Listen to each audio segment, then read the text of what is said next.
Doctora, muy buenas tardes. Me presento. Mi nombre es Jacinto Moncada, estudiante del quinto semestre de jurisprudencia de la Universidad Indoamérica.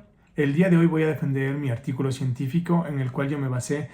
Mi tema es el derecho a la seguridad jurídica frente al ingreso de artículos prohibidos en los centros de privación de libertad basados en el artículo 275 del COID, en donde uno de los problemas más críticos es la falta de claridad en la normativa que regula el ingreso de artículos prohibidos en los centros de privación de libertad, específicamente en el artículo 275 del Código Orgánico Integral Penal. Esta ambigüedad genera inseguridad jurídica y permite interpretaciones extensivas a los jueces, lo que puede resultar en la vulneración de derechos fundamentales tanto de los internos como de las personas que visitan a los mismos PPLs. Debemos conocer qué es la seguridad jurídica para poder seguir lanzando este artículo científico. La seguridad jurídica es un principio fundamental del Estado de Derecho que garantiza a las personas la certeza y la previsibilidad en sus relaciones jurídicas. Este concepto implica que las normas jurídicas deben ser claras, precisas, estables y debidamente publicadas, lo cual el artículo 275 tiene el vacío legal en donde dice que está prohibido y que no, pero no especifica con claridad cuáles son las cosas que sí se pueden ingresar y cuáles son las cosas que no se puede ingresar. La seguridad jurídica es esencial para el desarrollo económico y social, ya que crea un ambiente de confianza y estabilidad en las personas y más en los ecuatorianos. El artículo 275 del COID, ¿qué dice textualmente? El ingreso de artículos prohibidos. Las personas que ingresen por sí misma o a través de terceros a los centros de privación de libertad sustancias sujetas a fiscalización en las cantidades que no constituye el delito tipificado en el artículo 220 de este código, bebidas alcohólicas, dinero, joyas o metales preciosos, armas, teléfonos celulares o satelitales, equipos de comunicación, partes o piezas de teléfonos celulares o satelitales, municiones o explosivos adheridos al cuerpo o a sus prendas de vestir, dentro del cuerpo o escondidos de cualquier forma, serán sancionados con pena privativa de libertad de 1 a 3 años. El vacío legal que encontramos en este artículo y que causa sanciones que no son proporcionadas a las personas que cometen esta sanción sin saberlos. Como lo dice, el artículo 275 del COID sanciona el ingreso de bienes u objetos prohibidos a los centros de rehabilitación social, pero su falta de especificidad permite interpretaciones diversas y subjetivas a los jueces. Este vacío legal es problemático porque permite que las resoluciones administrativas del Ministerio de Justicia, Derechos Humanos y Cultos determinen qué objetos están prohibidos, lo cual puede variar y no siempre alinearse con principios constitucionales. La ambigüedad del artículo permite que personas sean procesadas penalmente de manera inconsistente, afectando su derecho al debido proceso y a una sanción justa y proporcional. Para abordar esta problemática, es en donde viene la falta de definición precisa de bienes o objetos. Este artículo no define cuáles son los bienes o objetos prohibidos que no se puede ingresar a un centro de rehabilitación social. El artículo no define con claridad qué se considera como bienes o objetos prohibidos. Esto genera dudas sobre los elementos que están estrictamente prohibidos, o sea, cuáles están prohibidos y cuáles sí se pueden ingresar. La interpretación subjetiva por parte de las autoridades penitenciarias pueden llevar a la discrecionalidad y a la arbitrariedad en la aplicación de la norma. Un ejemplo, ¿se considera prohibido los medicamentos de uso personal no recetados? ¿Qué cantidad de dinero en efectivo se puede ingresar? La ausencia de criterios para determinar la gravedad del delito. La pena de este delito es de 1 a 3 años de privación de libertad, sin establecer criterios claros para determinar la gravedad dentro de este rango. Esto dificulta la individualización de la pena y puede generar disparidad en su aplicación. ¿Se debe considerar con la misma severidad el ingreso de un teléfono celular que el de un arma de fuego? ¿Qué quiere decir con esto? Que deberá ser sancionado la persona que ingresa un teléfono celular con la misma pena privativa de libertad a una persona que ingresa un arma de fuego. La falta de diferenciación entre el ingreso doloso y culposo. ¿Qué quiere decir esto? Que el artículo no distingue entre el ingreso doloso. El ingreso doloso es cuando una persona quiere ingresar algún artículo con intención, sabiendo que no son permitidos, y culposo por negligencia, en la cual la persona no sabe, pero está infringiendo la ley. Uno de los objetos prohibidos, en los que no se puede ingresar a un centro de rehabilitación social. Esta falta de diferenciación puede generar un trato injusto para aquellos que ingresan a objetos prohibidos sin tener la plena conciencia de su ilegalidad. O sea, hay personas que ni siquiera saben que meter, pongámosle un ejemplo para aseo personal, un corta uñas puede ser catalogado como un arma y puede ser privado de su libertad de 1 a 3 años, ya que el código no especifica que está concedido por arma. Un ejemplo, debe ser sancionado de la misma manera a quien ingresa un teléfono celular escondido en su cuerpo o a quien lo hace por error en su bolsillo. Afectación al derecho a la salud de las personas privadas de libertad. La prohibición genérica de ciertos objetos puede limitar el acceso a medicamentos, productos de higiene personal o incluso alimentos necesarios para la salud de las personas privadas de la libertad. Se debe considerar el equilibrio entre la seguridad penitenciaria y el respeto de los derechos humanos fundamentales. Se debe permitir el ingreso de medicamentos de uso no convencional bajo supervisión médica. Son las preguntas que nos hacemos en este vacío legal que nos deja el artículo 275. ¿Cuál es el propósito de mi artículo científico? El propósito de mi artículo científico es abordar y proponer soluciones a los problemas jurídicos relacionados con el ingreso de artículos prohibidos en los centros de privación de libertad, específicamente a través de una reforma del artículo 275 del Código Orgánico Integral Penal. El método que yo utilicé para realizar este artículo científico es el método inductivo-deductivo, en donde este método se emplea para razonar desde hechos particulares hacia conclusiones generales y viceversa. La inducción permite analizar causas específicas de ingreso de artículos prohibidos para formular una conclusión general sobre la necesidad de una reforma legislativa. La deducción, por otro lado, parte de un principio general de derecho a la seguridad jurídica y al principio de legalidad para aplicarlos en casos específicos, en donde queremos garantizar el derecho a la seguridad jurídica, cumplir el principio de legalidad, el debido proceso y la tutela efectiva. En el punto de garantizar el derecho a la seguridad jurídica, ¿qué queremos? Es que asegurar que la normativa sea clara y precisa para evitar interpretaciones extensivas que vulneren los derechos de las personas privadas de libertad, ya que la seguridad jurídica es un principio fundamental en el Estado de Derecho, que garantiza que las leyes sean claras, precisas y previsibles, permitiendo a los ciudadanos tener un horizonte claro sobre las aplicaciones de derechos y deberes fundamentales. Cumplir con el principio de legalidad, en donde se establezca de manera taxativa cuáles son los objetos prohibidos en los centros de privación de libertad, de modo que no haya delito ni pena sin una ley previa.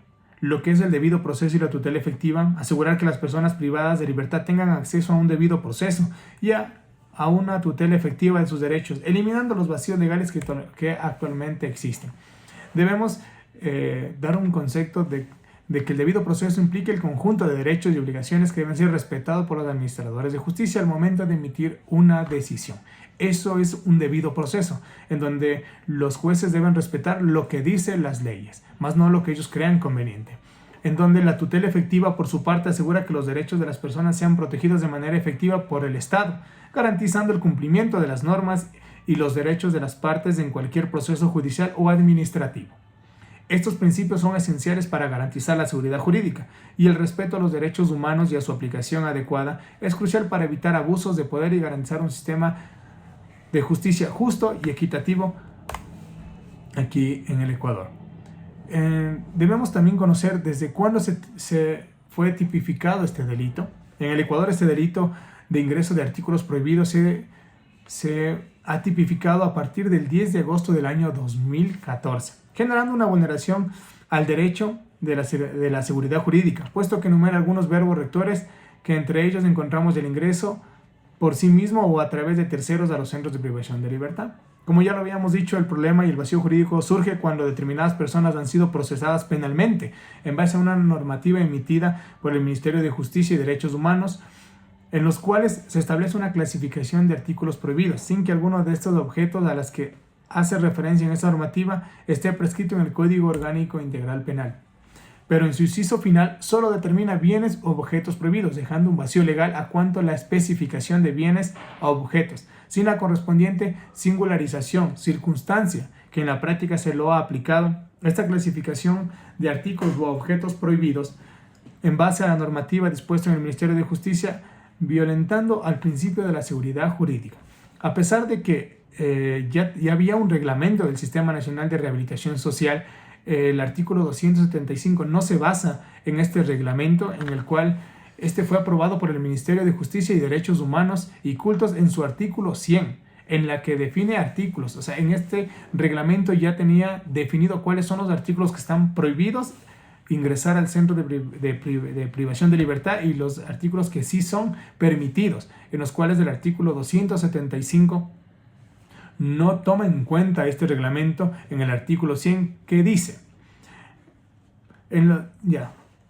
los artículos prohibidos son objetos duros, incontundentes, punzantes y cortopunzantes, dinero, joyas y metales preciosos, tarjetas bancarias, cheques, cigarrillos, sustancias químicas, pegantes, bienes o objetos adheridos al cuerpo o a sus prendas de vestir, objetos de valor, equipos o dispositivos con capacidad para transmitir datos, cámaras fotográficas, filmadoras y cualquier dispositivo con capacidad de reproducir, registrar o transmitir imágenes estáticas o en movimiento y o sonido. Clasificación que violenta el principio de legalidad, seguridad jurídica, buen vivir, presunción de inocencia debido al proceso y derecho a la libertad y justicia de contraposición a la Constitución del 2008, en donde no solamente está establecido con exactitud los derechos de los internos, también considera a la población carcelaria como un grupo vulnerable. Es decir, ya en el reglamento del Sistema Nacional de Rehabilitación ya tenía estipulado cuáles son los artículos prohibidos especificados en su artículo 100, en el cual en el artículo 275 del COI no lo especifica con claridad.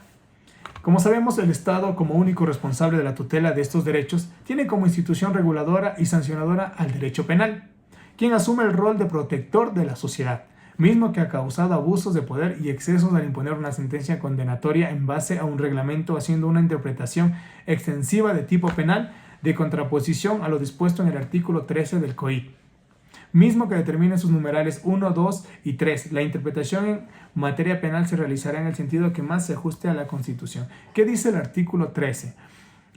Artículo 13, interpretación. Las normas de este código deberán interpretarse de conformidad con las siguientes reglas.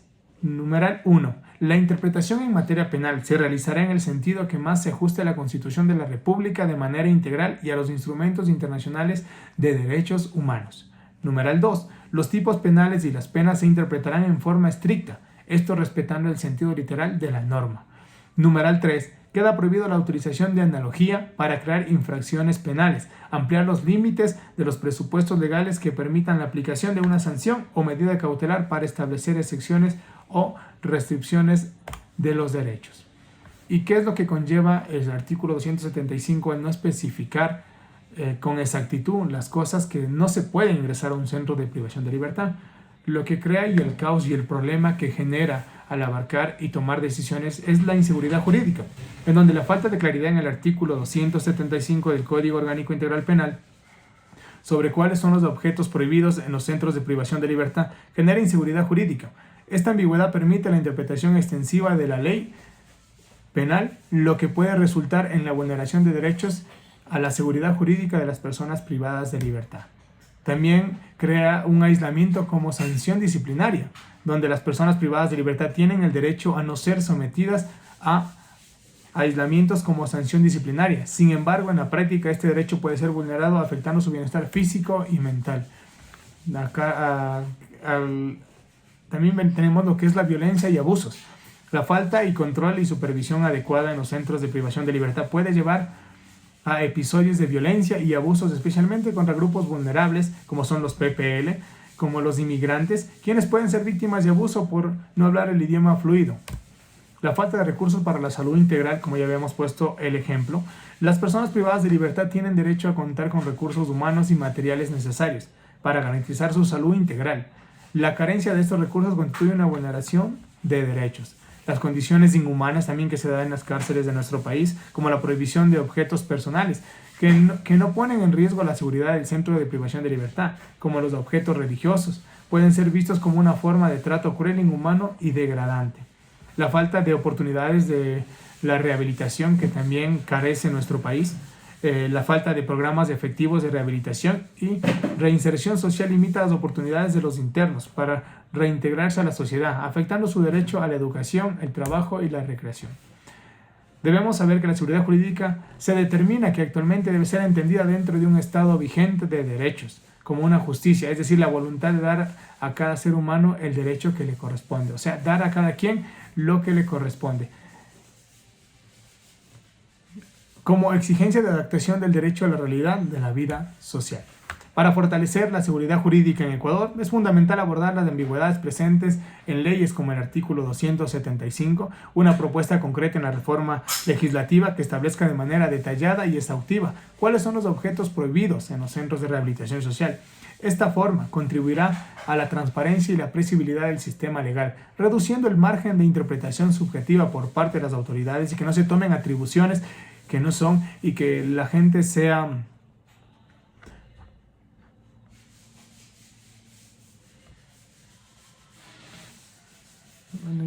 interna con los principios constitucionales y estándares internacionales de derechos humanos, asegurando un marco jurídico más justo y equitativo para todos los ciudadanos.